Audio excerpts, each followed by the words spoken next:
Hi everyone, my name is Amaya and I'm going to be talking about negotiation, the power, influencing tactics, and resolving conflicts. So, first, we can just talk about what is negotiation. This is described as a process in which two or more interdependent individuals discuss and attempt to reach an agreement about their differences. So, next, we can talk about negotiations and power. Negotiations can be used as a perfect opportunity for leaders to use their power, influence, and conflict resolution skills. One of those types of powers that was in the book was called legitimate power, which is defined as a form of organizational power based on authority or person. Those with legitimate power are likely to be able to influence or negotiate others to make a choice. So the higher up that someone is in an organization, the more legitimate power they have. As far as conflict resolution, those with legitimate power may use accommodation to avoid conflict. So since they're up higher in the organizational chain, they can kind of almost make the rules, so to speak, about what they can do and what they can't do. So, as far as an employee asking for something, they may be able to accommodate to them just to avoid conflict or to avoid certain problems. So, a legitimate power example would be a manager in negotiation with their employees regarding a pay increase. Since the manager is higher up, they have the ability to deny or accept the increase.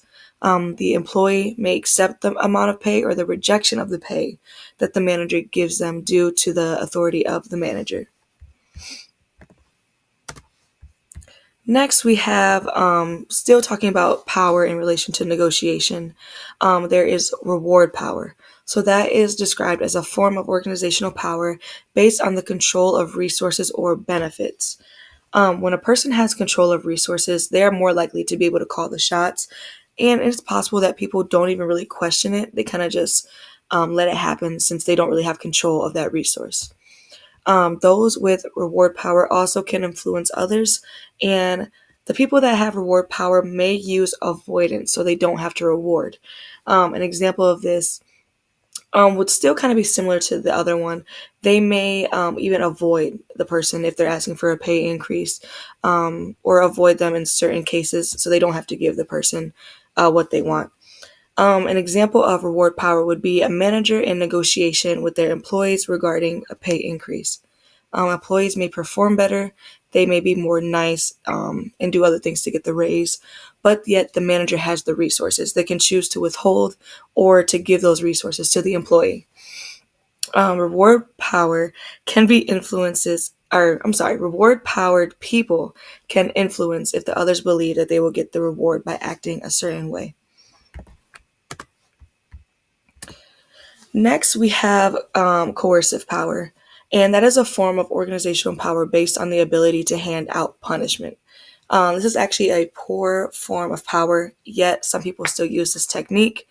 And then, as far as conflict resolution, they may have a competitive or a competing technique. So, this could be like high assertiveness. Um, some examples of this type of power basically, they operate on the principle of fear. An example would be a president threatening other leaders or government officials to do something. So, if someone doesn't do A, B, and C, you'll be fired. Or if they don't do this, I'll step in and do it myself. This can also include firing, demoting, or suspending employees. But this is a fear technique that some people can use to kind of get their way, which I guess is kind of a form of negotiation, but it's also more so a form of manipulation. Lastly, we have expert power. So this is a form of organizational power based on expertise or knowledge. This is a really good example of power. It's high performance, it's a good track record, and it's the ability to solve problems. Um, so those with a good track record, they will most likely be able to influence others to choose their opinion based on just their credibility and their reputation. An example would be an engineer negotiating a deal. They might talk about analytics, data, references, things like that, that build their expertise. Their expertise and experience can persuade others to make the deal. This can also increase their leverage when talking about certain projects and negotiations. Next, we can kind of move into the influence aspect of things. Um, so, influence is defined as the use of behaviors to cause behavioral or attitudinal change in others. So, as we know, power increases our ability to influence behavior. We have rational persuasion, which is a type of influence. This is the use of logical arguments and hard facts to show someone that a request is worthwhile. This is very effective. It shows that the proposal is important and feasible. These type of people may use collaboration to resolve conflict. So if someone who's doing rational persuasion, they might bring in a team to collaborate and to resolve an issue or a problem and to negotiate. So an example would be stating facts, referencing data, mentioning research, and analytical thinkers would probably likely appreciate this type of persuasion. Next, we have inspiration appeal. So, this is an influence tactic designed to appeal to one's values and ideals, thereby creating an emotional or attitudinal reaction. So, this can also cater to emotions. This can also target people's values and ideals. And they also might use collaboration techniques such as team groups to resolve conflict. An example of this would be a leader of an organization using insight to talk about what things are important to the audience.